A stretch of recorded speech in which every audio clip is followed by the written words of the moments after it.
Welcome everybody to a War of the Visions video. Today we're going to be talking about what I am planning to pull for or build on my account for the crunch.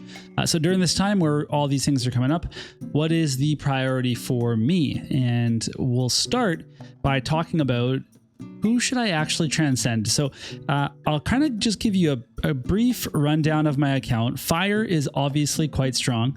I also have a decent lightning setup here. And I have some okay things in earth, ice, and light. But fire and lightning are my main two priorities, fire being the most, the biggest priority. So I need to figure out if there's any antlers I should be spending now, or maybe I should be saving them. So for example, I'm very excited to transcend lightning once she is upgraded in just a little while. She's one of my favorite units. I'm actually playing Final Fantasy 13 right now, so I'm definitely really high on her as a character at the moment, so can't wait for her to get upgraded. But I'm also wondering about characters like Renan, if that's actually worth doing, or maybe if he's just a fan favorite. Same thing with Charlotte. I'm not really into transcending Charlotte, but I'm curious if there's any commenters out there that have been using her at 140, and if they can tell me about what her pros are, but also her limitations. Otherwise, in the fire scene, I'm going to kind of wait. Like, I'm all ready to go with Valentine Ildira, but I'm not going to, transcend her just yet. I'm very excited for Raldor. I'm actually really excited for Glaciella, because Glaciella gets a bunch more AoE resistance, and she also gets a big upgrade to her slash resistance. And I think that she'll finally be, if you stack enough AoE resistance, she'll finally be in a survivable place. And she gets a big AoE dispel, which is something that fire can benefit from.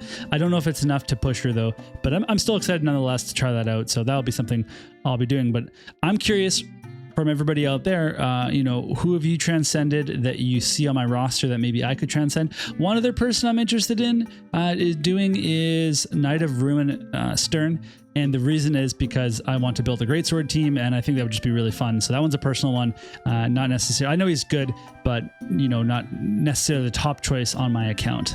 Moving along to what's actually coming out, I'm going to go over, I've shown it before, I did the unit planning guide. Now, this is what I'm going to do, what Mysidia is going to do video. So I'm not going to go over all the stuff that's coming out. And if you're looking for that, I already made a video about that, so you can go watch that one. But in terms of what I'm looking forward to, there's actually quite a few good vision cards coming out here. This one is super interesting because it has 24% dark resistance, which is just a massive amount to put on a card, and is really very interesting. It's also a greatsword card, which is very intriguing to me, that will also work with our our evade team for fire. So not that they really need resistance, but you get the slash pen and the human killer and stuff. So there's some interesting applications here. This obviously has good dark applications too with the katana and the specific, like the devout or green mage type, whatever it is. So this hits a lot of dark units, but for me, it's something I want to pick up because I think the ability to build your elemental resistance is so key in this game. So I want to make sure I have access to that. So I'm going to be pulling this one for sure. Card has some agility on it too. That's nice. It's a magic card, unfortunately. So, in a greatsword team, maybe you stick it on rain, but either way, very cool card. I'm also looking forward to this wedding card, and I am going to be pulling for wedding Alaya. That's somebody that I'm excited for as a unit, and she is going to be really strong. And so I'll definitely want to do everything I can to support her. And this card makes a lot of sense to going towards that kind of goal. The thing about this card is that it's for fist units, but also for glove units. And I'm very big into glove units on my account as well. So I could maybe mix in some mischievous fire glove units into here too. But this is just a good card in general. There's a lot of this hits, I think, for like 4 or 5 elements. This hits quite a few units, maybe 4 elements. So the one thing you have to keep in mind here, though, is that this is for strike units, and we already have an AoE resistance card that gives 20. That's the Silver Memories card. But then there is the Glaciella card, which I think we have on here. Let me see. Yeah, so the Glaciella card has 24 AoE resistance, and this one is also for strike units. So that's 3 different cards that give AoE resistance at different amounts, all for strike units. And so if this is the sole reason you want the card, then you can pick whether or not to skip those cards and you know, maybe get them later, and you're going to be just fine. But if you want the other effects that are on the card, then of course, you know, you might end up with these cards that don't necessarily stack super well together.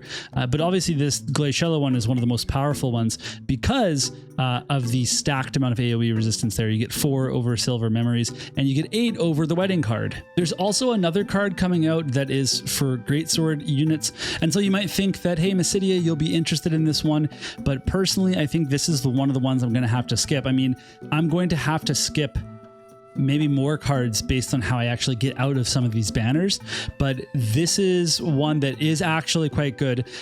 You know, some people might look at it at face value and say, yeah, you know, what does it really give you? But the debuff weakening effect is so powerful, right? So to take, you know, 30% less of a defense break or of an elemental imperil or an attack type imperil is actually quite effective, and you're applying it to your whole party and not just your tank. So to put this on to a Greatsword team, all of a sudden that gives them more survivability plus the 25% HP and the 12 defense. Although I think Greatswords might already have a card that gives 25% HP.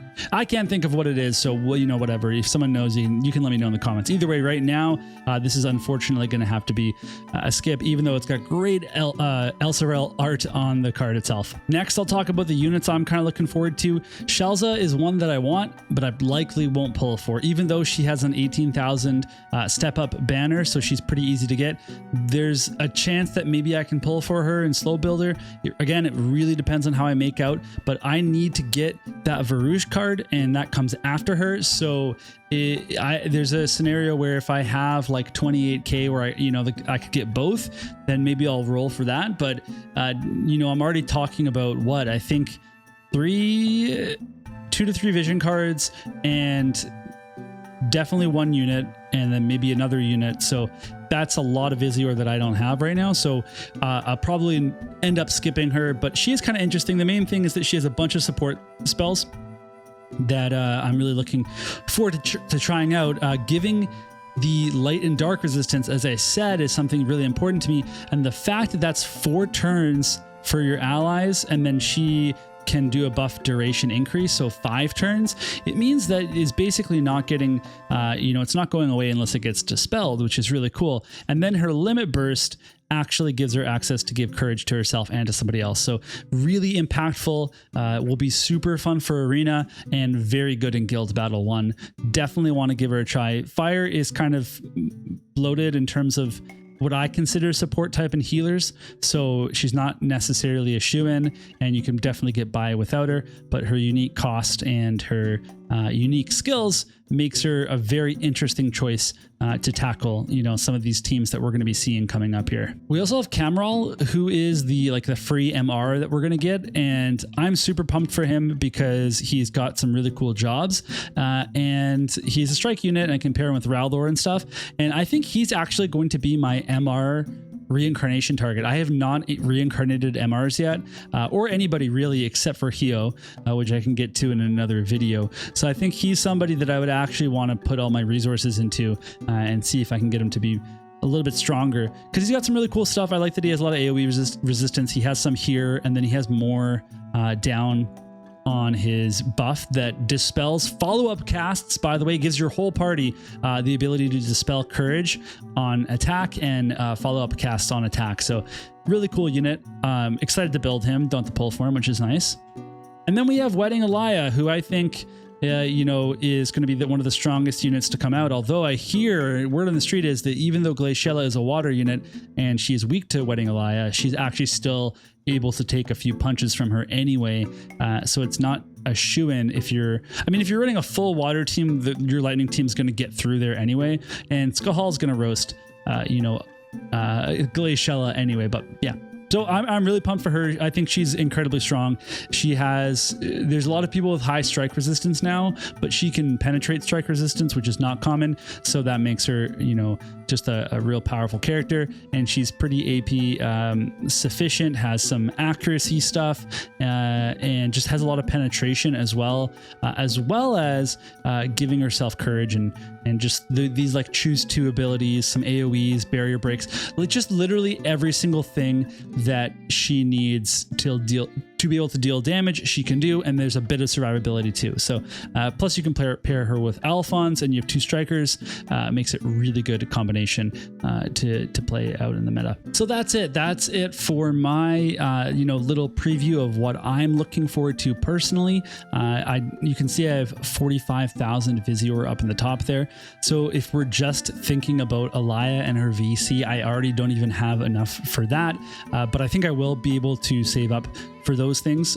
But then there's all the other stuff that I was talking about. Doesn't look very good for me at this point, but hey, if they bring back 2K paid banners for VCs, I would have to consider it. Depending on, if in that circumstance, then I think other things have changed too, but we'll have to kind of see how that all shakes out. Otherwise, let me know how you're doing, what you're planning for, if there's anything you're excited for, and, let me know what you're, begrudgingly, gonna skip. Because there's definitely some things for me. And if you're wondering, it's a little bit lower energy again, I'm still feeling under the weather. I don't know what it is. I just have this sinus pressure and stuff. And so, I'm gonna go ahead and sign off, but thank you for watching, and we'll see you all soon enough in another video.